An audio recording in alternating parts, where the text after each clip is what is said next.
All right. Hey, Melody, how are you? Well, thank you, Lynette. How are you today? I'm doing great, doing great. Well, thank you so much for joining. This is 50 Freedom Through Passions. I'm excited to get started on our conversation. During our pre-call, you shared quite an interesting story. So I'm looking forward to sharing it with the audience today. You and I met through a mutual acquaintance, Paige. She's been on my podcast a couple of episodes ago. But yeah, I wanted to bring you on, share your story. You're doing some great work as a woman in her 50s and looking to reinvent her life. And so, yeah, I just want to get started. So first of all, let's kick the session off just with a little bit of background, who you are, introduce yourself to the audience, who you are, and what your journey's been over the past few years, and where you're at today. Thank you. Yeah, so I'm a farm girl. I've always been a bit of an adventurer and a little bit of a rebel. And when I finished university, I ran away to Asia and taught there for a while. And then I snuck into Peru, got a work visa back in the 90s, which was really unusual. Met and married a man and worked for a university. I was teaching English. And then Oxford University Press said, hey, an English speaker with a degree in linguistics who isn't working for us and has a working visa in Peru, maybe an offer I couldn't refuse. And I worked for them, traveled around, helping them with the public relations, keynote speaker at conferences. Came back, got divorced, remarried, another child. Fast forward, my mom got Alzheimer's. So I have 2 young children, a mom with Alzheimer's, and ambition. Right. But of course, I ended up being the family caregiver. So I ran with that because I love my family. And I actually believe that, in caregiving, you grow as a human and you learn a lot. And I've built a lot out of that. But then, eventually my mom passed and my kids grew up. And throughout that time, I did my best to keep my toes, keep my toes in the pond, right? I wasn't going down the river, but at least I was dabbling. And then a few years ago, it was my turn. And so now it's my turn. I'm taking my turn and I'm doing what I wanted to do, is build a business that supports the people I want to support, that I get up every day and I love what I do. Not that it's easy, but that I love what I do. Exactly. Okay, that was quite the story. So let's back up a little bit. So when were you in Peru? Like, what age were you at that time? So that was in the 90s. I would have been in my mid to late 20s. Mid to late 20s. Okay, so that's sort of your very first sort of foray into like getting life experience, which every 20-year-old should be doing, traveling and getting out there. What were you speaking on? Like you said that you were doing some speaker kind of conferences. Yes. Well, Oxford University Press wanted to, of course, be in South America like every other publishing house wanted to be, because there is English learning going on and they want their books to be in the schools. Because, of course, if you have 150 students buying the same book, it's so much easier than throwing your book in a store and hoping for the best, right? So bulk sales to schools. And so that was my job, to back up the sales team by doing public relations, going to the conferences, teacher training, speaking to, because the teachers spoke English and sometimes the salespeople didn't. And so they wanted to speak to someone who knew the product in English and spoke English and could help them. That was me. And so I worked although I lived in Peru, I worked in Chile, Ecuador, Bolivia, and Peru. Okay. Wow. Sounds amazing. I haven't been to any of those countries yet, but that is on the list for sure. So you're there. You come back to Canada. You're currently living in Vancouver, British Columbia, Canada, and you are now sort of the voluntold person that is now going to take care of your mother. And I think a lot of women become that sort of role as a caregiver. So talk a little bit about that. How long were you taking care of your mother?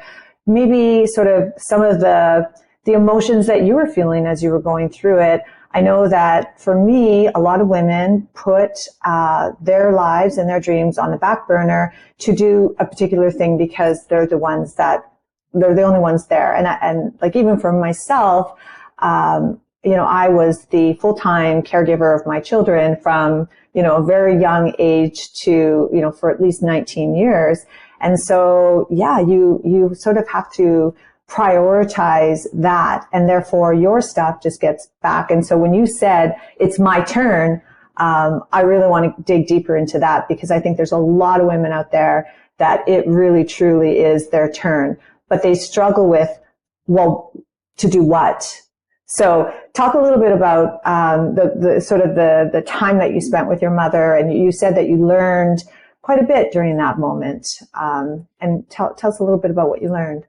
Yeah, so I looked after my mother for over 10 years. Wow. The prognosis after Alzheimer's diagnosis is usually a person will live less than 5 years. My mother lived over 10. My mother likes to skew statistics. The women in my family are a little bit like that, right? We in our own way.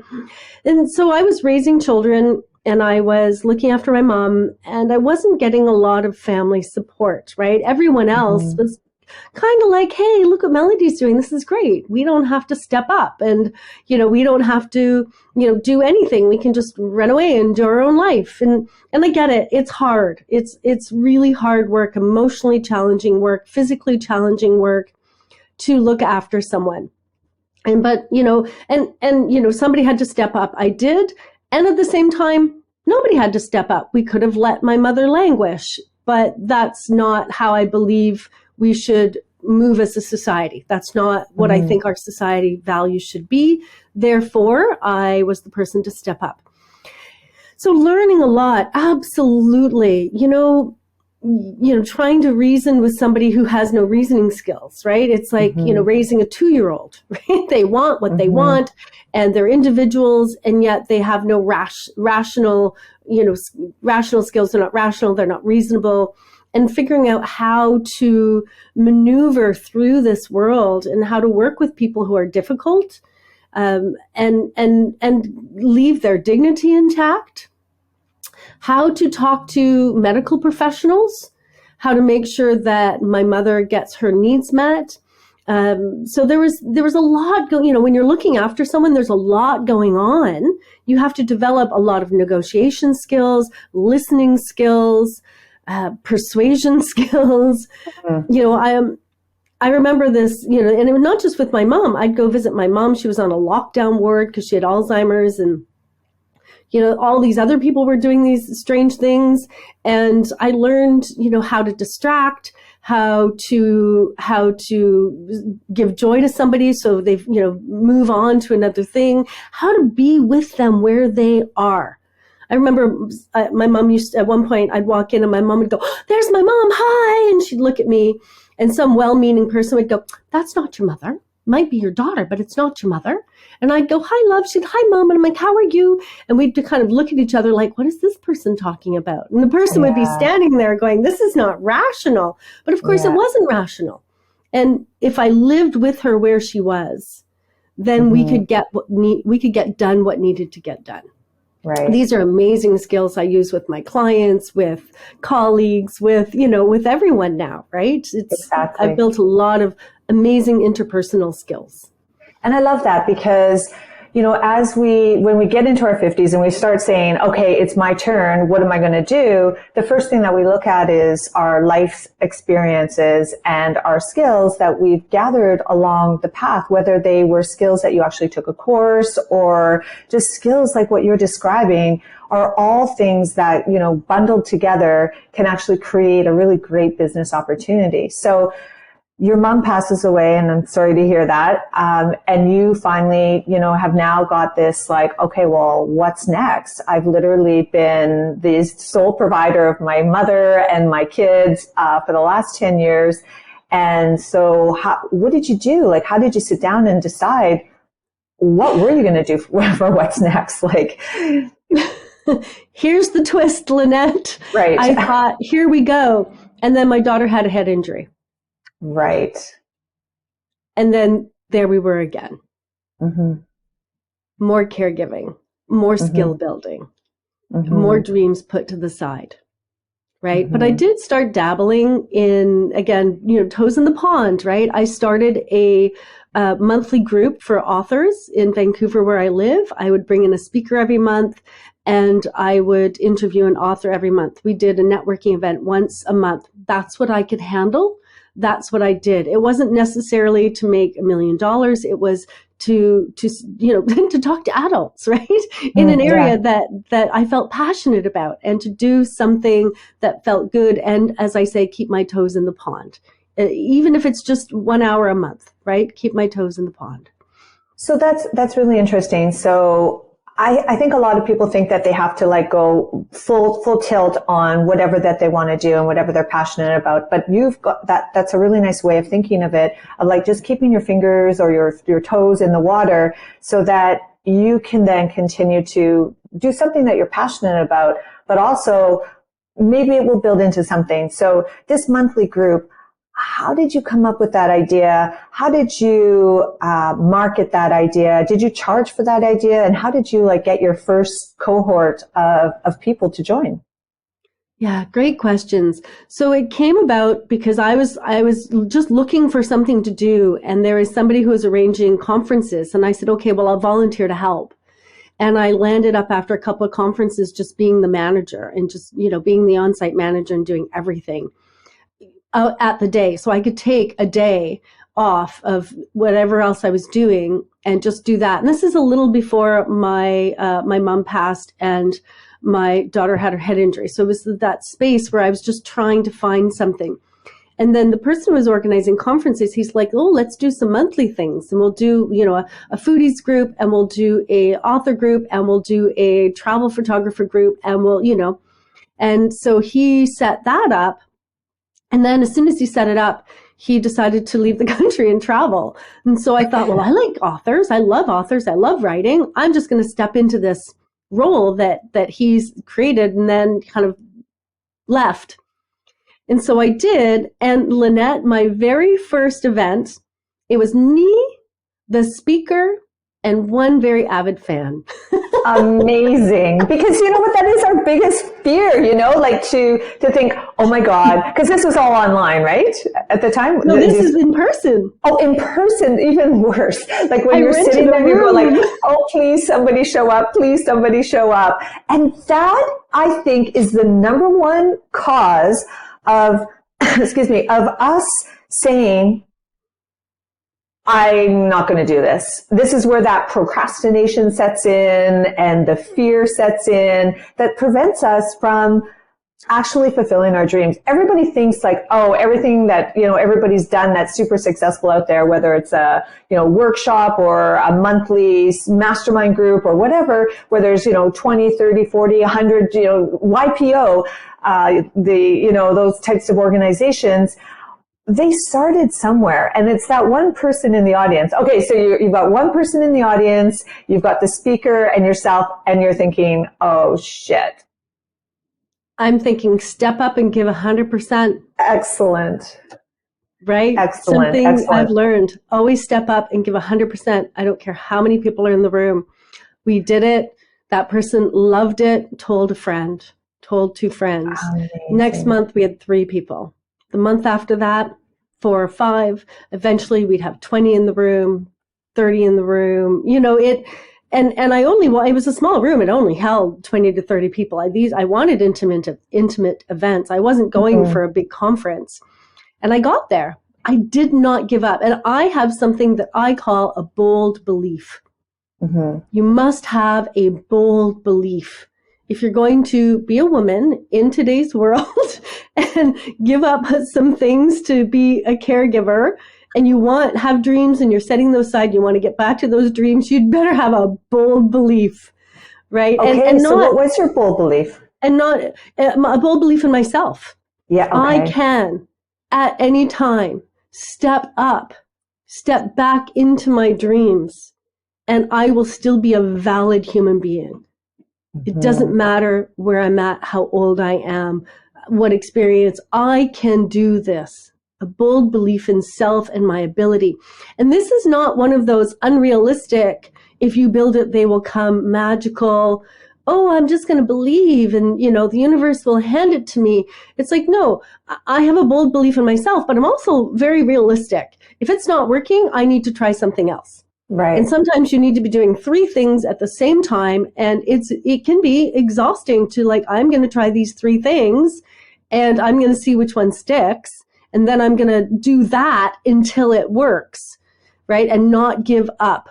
If I had one person in the room for 5 events, not give up, right? That's it. That's what I mean by bold belief. And that's hard, especially when you have everyone else in the world going, what are you doing? You've kind of, got yourself in this spot and look, it's not working. And you get all these messages, whether through media or well-meaning people who love you. You get all these messages, right? Mm-hmm. And that bold belief is what pushes you through that or pulls you through that. Yeah, I love that. And I truly believe that is probably what's kept you going for sure, is just having that bold belief and just your confidence in yourself that you can figure out how to make this work. And know that when it's time to hang that up, it's time to hang that up. And I love that you brought up that you had a couple of other things sort of in the hopper as well that you were testing, so that, I'm a big believer in that. Like, don't just grab one idea and run with it. Test 1 or 2 ideas and then see where they go. Because quite frankly, we do have the capacity to do more than just one thing. And especially if we're passionate about it, we can do several things. I have a lot of women who I've talked to, and one that I'm going to be recording a podcast with, who has, went through a divorce, financial disruption, and was really starting over again in her 50s, financially, her business, everything. And she's decided to do 2 or 3 different things. So tell me, how has you have had 5 people, 6 people show up. You obviously were a bit probably disrupted during COVID. Tell me a little bit about the evolution of this monthly mastermind, if you will. So COVID coincided with my youngest daughter's last year in high school. Mm-hmm. And so, during that time, she was actually applying for scholarships and doing high school. And I had started. So when COVID happened, we could no longer do those in-person events. Mm-hmm. So instead of doing them online, I started a YouTube channel. Amazing. Experiment, play, right? I started a YouTube channel, helped my daughter get into university, and off she went. And then I'm like, okay, now what? I've got this YouTube channel. I've, tried these 2 or 3 things during COVID. I did, I've, thrown spaghetti at a couple of walls to see what's going to stick. And I've decided what I'm going to do. Now what? And that's when I could start building. Mm-hmm. And that's when I built a community for authors. Well, I'm like, what are my values? What are the outcomes I want? Who do I want to serve? What are the outcomes I want for those people that I serve? And you put all of those together, and from that I built my business. And of course, another piece of that is, what do they want from me? And that is an ongoing question, because at one point what they wanted is different from what they want now. And so I've just recently needed to shift, because the way the economy is at the moment, people don't want those big things. They want those tiny little pieces that'll help them along the way. They want the building blocks, but they don't want it all at once. They can only handle so much at once financially. And so I've recently shifted to what they need, but it's still within that container of, who do I want to serve? How do I want to serve them? What are my values that if you think about, when I think about brand, I think about values, right? Absolutely. What's my brand? What are my values? What do I want that to look like? I want community. It's one of my strong values, is to have community. And so I have a community for the people I want to serve. And how I serve them within that container is dictated by them. But those other pieces, those are the decisions that I've made. Mm-hmm. So absolutely. And, it's interesting, because I think a lot of people understand the word values, but I don't think they understand exactly what that means for them. And, for you to be able to say, because essentially I think for me, values are what's important to you and how do you want to action your life around a certain set of thoughts and feelings, which are then your values. And I think that in order to get super clear on what you want to do for what's next, your starting point is your values. Like, how am I going to live my life? when something goes wrong, what am I going to do? How am I going to action that? And having like 5 or 6 value statements could be very, very impressive. Like for you, it's, I want community. So everything that you're doing now moving forward with your business is, how do I continue to generate and grow my community? Yeah. So, and then what outcomes? So what is, and you talked about the people that you want to serve. So get super clear on, on who you want to serve and why you're serving them, which is, the outcomes that you're talking about, and being super clear on who you want to serve and the problems that you're going to solve for them. And then aligning that to your values is at the crux of the foundational element of figuring out your what's next and a business idea that you want to actually execute on. And it's lovely to hear this coming from you, because you didn't have a coach or a mentor for a while. I mean, I do know that you had more naysayers than you did go for it, girl. And I want to talk a little bit about that. Because that is very important as well. Because you have to distract, or like to push those people out of your life. In our pre-call, you talked a lot about people saying, well, hold on a second. Like, you're going to do this in your 50s?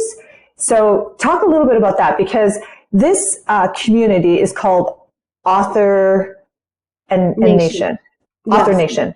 Yes. And it's growing into sort of more programs for authors and courses and such like that for authors. I do know that you're writing or co-collaborating on a book. I want you to talk to a little bit about that. So let's keep going with the community that you're building. Yeah, thank you. So, if I could just back up just a little bit, talking about values and, that how you want to serve people and who you want to serve in the crux. So, you're a woman in your 50s. You've come through this experience where you've been the caregiver and everyone else's needs have come first. And honestly, you feel like you don't matter.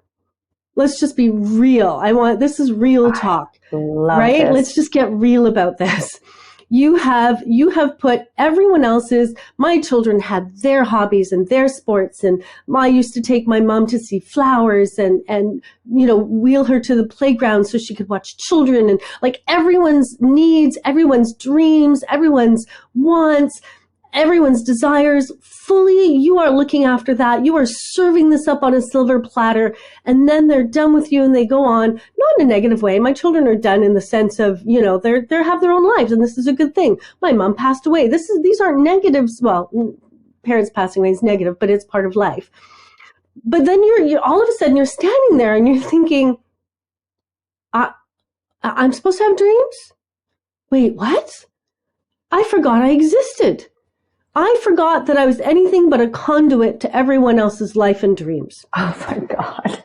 Where in everything you're saying here, because it is so true. Where do I start? Who am I? I'm 50 and I don't know who I am. Right? What a slap in the face. What a shock. So let's just start there. A plan either, too, because you've been so busy planning everybody else's life. Yes. And then on top of that, as you say, when you start thinking, oh, look at this little plant growing over here. That might work. Some well-meaning person comes along and stomps on it and goes, oh, don't look at that. That won't work.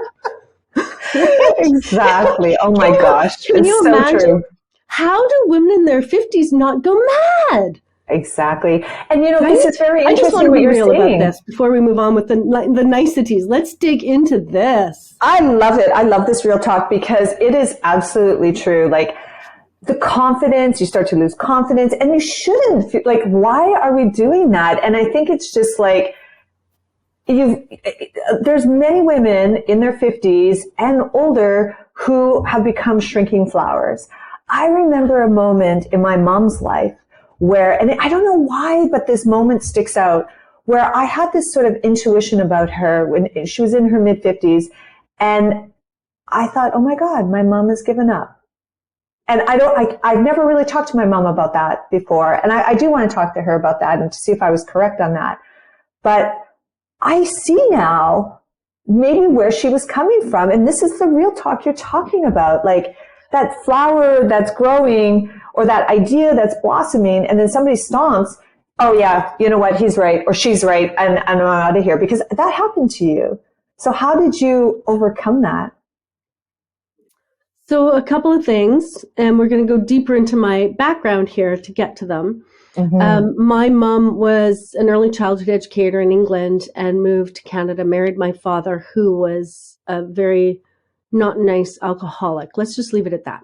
And when I was about 11 or 12, she finally walked out and got her education turned into a Canadian education, which was quite a thing. She took me with her. We lived in a 1-bedroom apartment because my father stole all the money. Big, long story. Don't need to get into the trauma of that. And I watched my mom, struggle. And people in her church, because my mom was quite religious, paid the rent until she could find a job and get out. And then my mother went through counseling, and we had a terrible relationship when I was a teenager because, things were rough.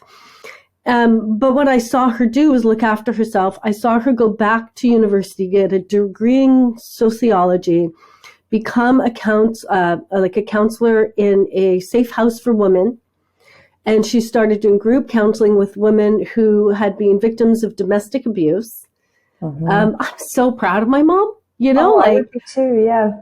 So I watched my mother go from shrinking flower to I'm going to do what I can do. She made so many mistakes along the way that were harmful to me, but she was fighting for her life.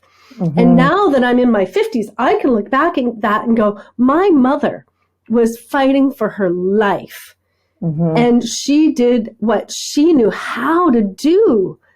And in watching her, as much as at the time it hurt, looking back and watching her, I saw her step forward. She must have had a bold belief in herself. Absolutely. In order to do this, to become, and then my mother, she helped write a grant paper, a grant submission for some of the first money to help with elder abuse in Canada. Wow. And so I'm incredibly proud of my mother. And if she can have a bold belief after what she went through, I can have a bold belief in myself and I can move forward. And I want other women our age to see this, to see me, if I can role model this. And this is what the book is about, right? If I can role model this and I can share these stories and these messages, I want other women to say, hey, you're not alone. Yeah, I get it. You come out of it. You don't even know who you are. That's okay. Step by step, mistake by mistake. Even if your kids get hurt along the way, I'm not saying that's what we want. I'm just saying this is part of life. This is part of figuring out who we are. And that, if you're out there listening, it's okay. You are perfectly okay where you are. Listen to your intuition, sit quietly with yourself, test things out, play here, play there, and take your time getting to know who you are. And I know sometimes you get dropped off in the middle of everything and you need money and you have to restart everything. I get that. I understand that too. Do what you have to do to make ends meet while you figure out who you are. And that's okay. There are a lot of women 50 plus in this place, and we need to support each other and come together as a community and lead, because I actually believe we can lead the next generation into a very better life. Absolutely. And that was really good. Thank you for that. And so on your journey along the way, you've taken this bold belief with you. What do you say to yourself? Like, are you having conversations, not in a crazy way, obviously, but like, are you having conversations with yourself on those days when you think, okay, oh God, if I run into one more brick wall, I'm going to I'm going to lose it kind of thing. So like, do you ever, what do you do in those moments? Because we all have them. Yeah. One of the strongest things or the best things I do for myself is to remind myself to be kind to me. Mm-hmm. You know, we spend a lot of time being unkind to ourselves, especially, you know, women in their 50s and up, because, you know, not a lot of people have, you know, our kids are great, they're kind. But I mean, if you think about that, you know, that we have not been lifted up. We've lifted Mm-hmm. everybody else up. So those days when I'm feeling really down, what can get in my head is negative stuff about myself. And so the Mm-hmm. message is, for me, is to be kind to me. What can I do today to be kind to myself Mm-hmm. and, you know, look after myself? I think that's a really, really important piece. And then the other piece is the bold belief. And then the other Mm-hmm. piece is be realistic. And when I say be realistic, I Yeah. don't mean be realistic like those naysayers are saying be realistic. Yeah. I'm saying dream big, because here's the thing. Other people are doing it. There are people who build businesses to $1 million plus in 5 years. Why Mm-hmm. is 50 too late to do that? No, and there's lots of really great stories out there of both men and women who have started. I mean, Colonel Sanders from Kentucky Fried Chicken is a prime example. I don't think he started franchising that thing until like in his 60s, you know? Like, so just think through that for a bit. But yeah, no, there are a lot of really great examples. And I think at this age, we have so much power and so much knowledge, and we can empower ourselves. But I think it does come down to the three things that you're saying, like have this bold belief in yourself, you know, be gentle and kind to yourself. There's going to be days where you're tired, you're exhausted, you're whatever menopausal kind of thing is happening to you at that moment, or whatever, your bones are aching a little bit more than they did but so be gentle on yourself and don't feel like you have to have like this big massive thing and just get it all implemented. And I think that's where the realistic comes in, where you say, but be realistic with your goals. So think big, start small, but act now is kind of the sort of the thing. Like, make a dream so big that it scares the hell out of you. And I think that for me, a lot of people don't know how to even dream that big. They dream within their capacity. And so how would you push somebody to think bigger? I mean, I know what I do. Like I have my program, so where, you know, we talk about a vision story. So this is beyond any kind of vision board or anything like that, or just a general, like, what do you want for the next 3 years? It's like, I want you to write a story, and I want you to tell me exactly what the images are. I want you to tell me what the headlines of those stories are. And we get right into it. And then I say, okay, now let's throw that story out and let's 10x it. And I know that's a bit cliche, but we typically will dream with what we think we have the capacity to do at that moment. So how do you dream? I'd be really curious to, like, how do you set that really big dream for yourself? Oh, such a good question. I think that I look at what I want. Like, who do I want to serve? Mm-hmm. And what do I want? And what do they want? And what do I want for them? And what are the big things that I want to bring them?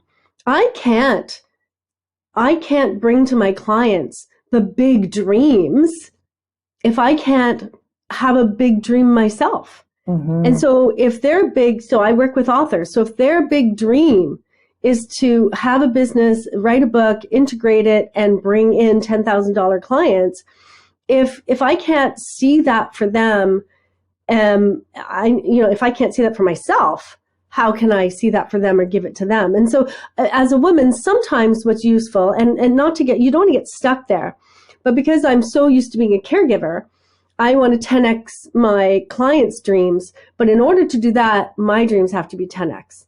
Exactly. And so it's kind of a working backwards thing. But you also just want to be careful not to land into the, serving and getting nothing out of it, right? Mm-hmm. You want to also 10x your dreams. But it's one of the things that I think can be helpful.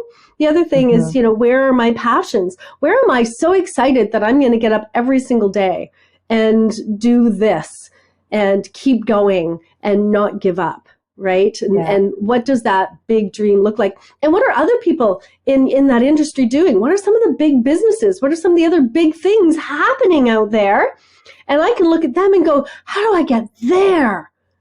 Exactly. Right? Modeling. And I think that is something that you're nailing right on the tip of that pin is if you can't think about how big, think of a big dream, or you think your dream is that big enough, go out and find other people that are doing very similar things to what you're doing and see what they have and see how they're living their life. And then maybe compare it to the way that you've designed your dream or your vision for yourself and say, oh, okay, I get it. So they're living like that. I've only designed this life to live like that. Maybe that's all I want, but maybe there's some other things that they have. So I love that. I love role models, find them, and just mirror exactly what they're doing.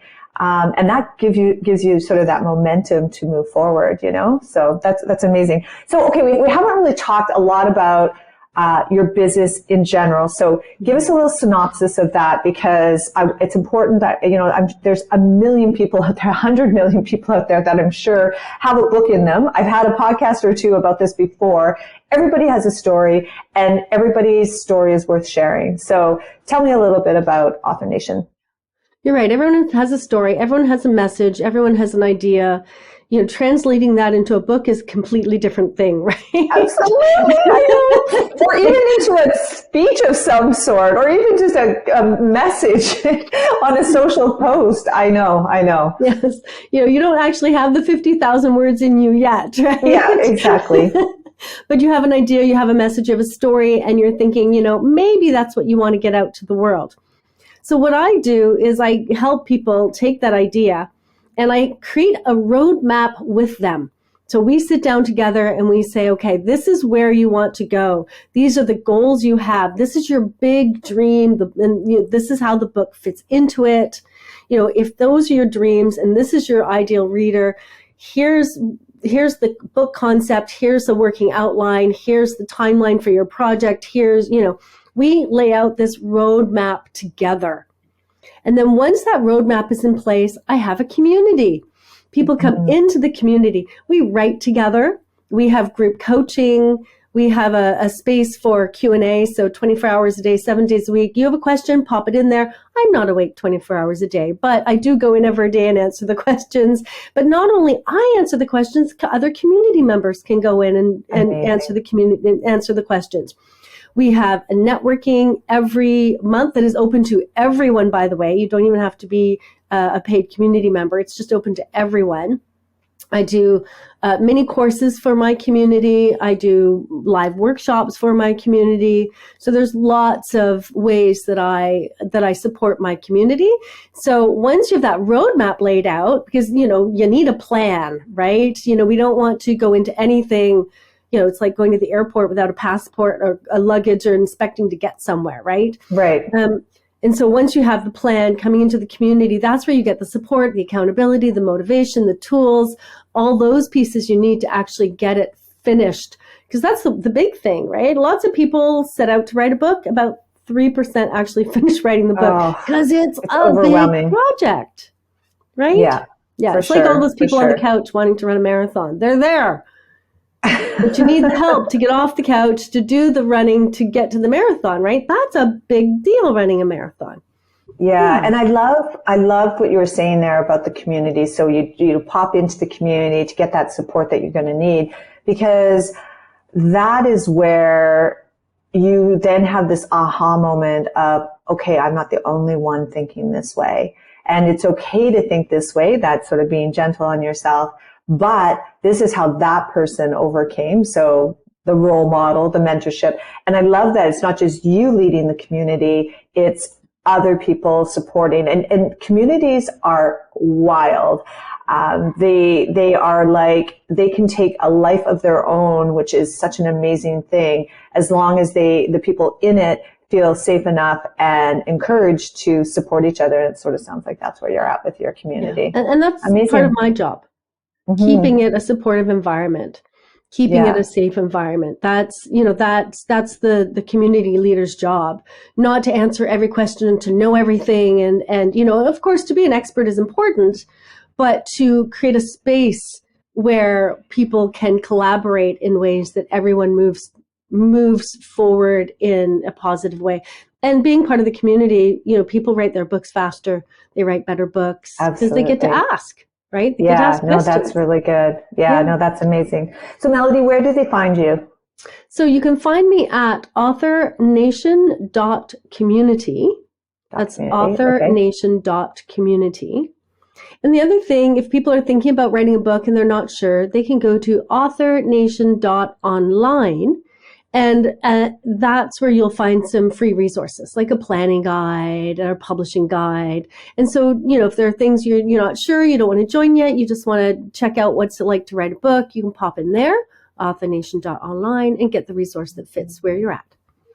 Or that and the event that you run, you said that anybody could join that event. That's a networking event. Absolutely. authornation.community. Join the community for free. So there's a free membership. And in the free membership, you get there's a certain set of resources.